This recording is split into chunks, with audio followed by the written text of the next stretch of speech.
Okay, welcome to this explainer. Today, we're diving straight into the husbandry secrets behind what is arguably one of the most breathtakingly beautiful reptiles on the entire planet, the Madagascar Panther Chameleon. I mean, these guys are literally living, breathing works of art. But, and this is a massive but, here's the demanding reality. They are absolutely not beginner pets. We're talking about an intermediate to advanced species with incredibly specific, totally non-negotiable care requirements.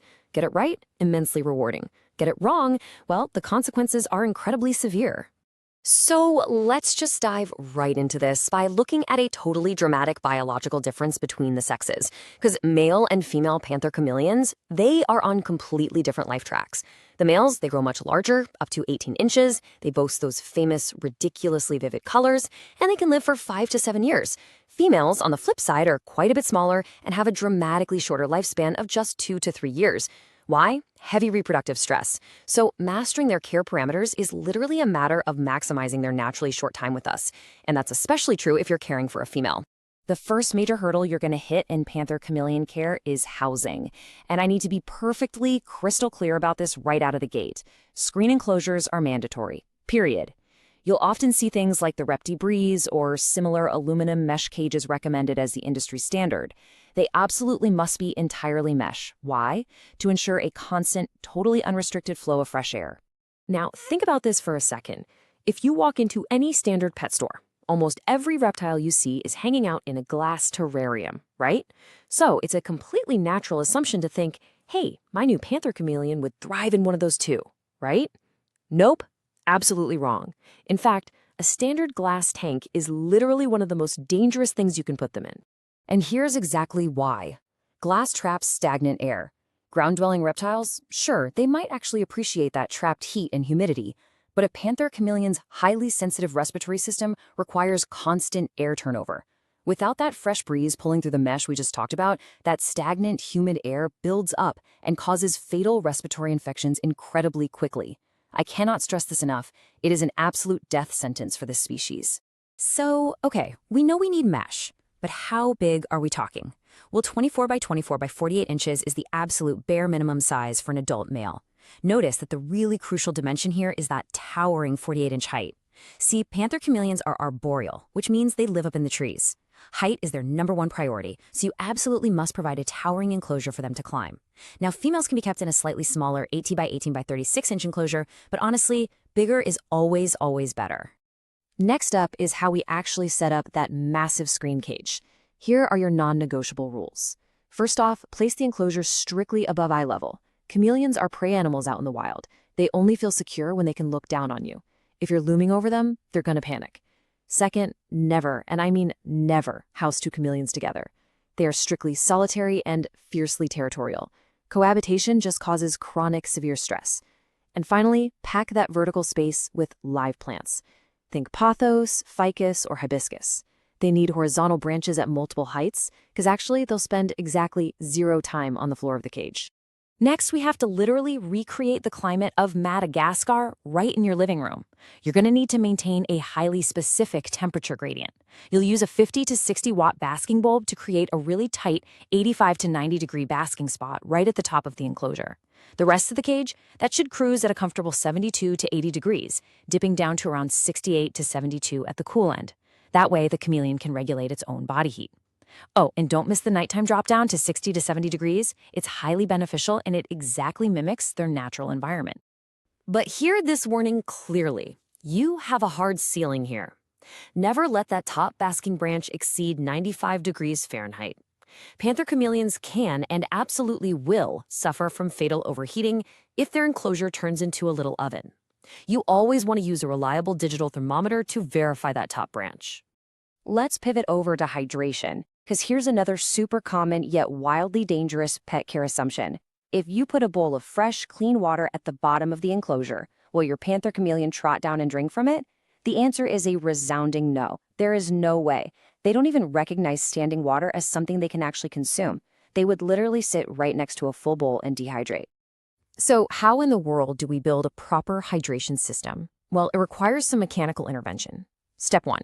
You need an automatic misting system, something like a Mist King, set to run 2 to 4 times a day for about 30 to 60 seconds a pop. Step 2. This fine mist falls and accumulates as these little water droplets on the leaves of those live plants we added earlier. And step 3, the chameleon sees the light reflecting off those moving droplets, and finally their brain recognizes it as drinkable water. Plus, this whole process helps maintain the required 50 to 70% daily humidity cycle. All right, feeding time. Panther chameleons are strict insectivores, and they require a highly varied menu. Crickets are going to be your main staple, but variety is absolutely key here. You want to rotate in dubia roaches and black soldier fly larvae for some great protein and calcium, and definitely make sure to include hornworms. These guys are fantastic because they have incredibly high moisture content, which offers just a massive hydration boost for your pet. But wait, you can't just buy a bag of crickets and immediately toss them into the cage. You need a 24 to 48 hour buffer. That's the time required to effectively gut load your feeder insects. See, an insect is essentially just an empty nutritional vessel. So for 24 to 48 hours before feeding time, you must feed those insects a commercial gut load or fresh veggies like collard greens and squash. You are literally feeding the food that will ultimately nourish your chameleon. The final dietary step here is a very strict dusting schedule, because even with gut loading, captive insects just lack enough calcium. So assuming you have the required T5HO 5.0 UVB bulb installed, which by the way, simulates the sun's radiation so they can actually process those nutrients, here is your schedule. You're going to dust the insects with pure calcium, no D3, at every single feeding. Every 2 weeks, you dust with calcium that has D3 included. And on the alternating weeks, use a multivitamin powder. This whole routine is your absolute primary defense against crippling bone diseases. Now, we arrive at Temperament. Look, I know they look like these friendly, super colorful little cartoon characters, but let me be completely direct with you. Look, but absolutely do not touch. Panther chameleons are observation-only pets. They really don't enjoy being handled. It doesn't make them happy. In fact, it genuinely terrifies them.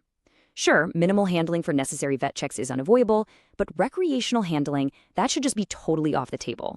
So how do you know if you're stressing them out? Well, they're going to tell you visually. If those bright, vivid colors suddenly shift to dark and muddy, yeah, that's stress. If they inflate their whole body to try and look bigger, or if those independent, swiveling eyes suddenly lock right onto your hand and completely refuse to look away, that is high anxiety. And if they are gaping at you with an open mouth, they are highly, highly defensive. Just read their signals and back away. We ignore the strict parameters we've just been covering. Well, these are the heartbreaking results. Metabolic bone disease causes soft, curved limbs and trembling, all because of a lack of UVB or calcium. Dehydration presents as sunken eyes and extreme lethargy. Upper respiratory infections happen, just like we discussed, if you use a glass tank instead of mesh. And edema, which is this severe fluid retention, often happens if you messed up the supplement schedule and overdose them on vitamin A. They hide their illnesses incredibly well, so proactive care is literally your only option. All right, so we've covered the mandatory mesh, the automatic misting, the strict feeding prep, and the totally hands-off reality of their temperament, which really just leaves us with one ultimate question. Are you ready to successfully build a thriving piece of Madagascar right in your home? Look, it's a demanding challenge. It requires precision, specialized gear, and serious daily dedication. But for those who actually step up to the plate, keeping a healthy panther chameleon is hands down one of the most stunning, visually rewarding experiences in the entire reptile hobby. And hey, if you are up for that challenge, your absolute next step is right here. Master your husbandry by reading the complete Panther Chameleon Care Guide over on the Krawlo blog today. The whole Krawlo team has all the research-backed details, the precise gear recommendations, and the exact links to what you need to set up the perfect enclosure, long before you ever bring your chameleon home. Head over to Krawlo.com and get your setup right. Because before you take the leap, you really need to ask yourself, are you simply looking for a cool pet to show off, or are you truly prepared to become the curator of a fragile living ecosystem?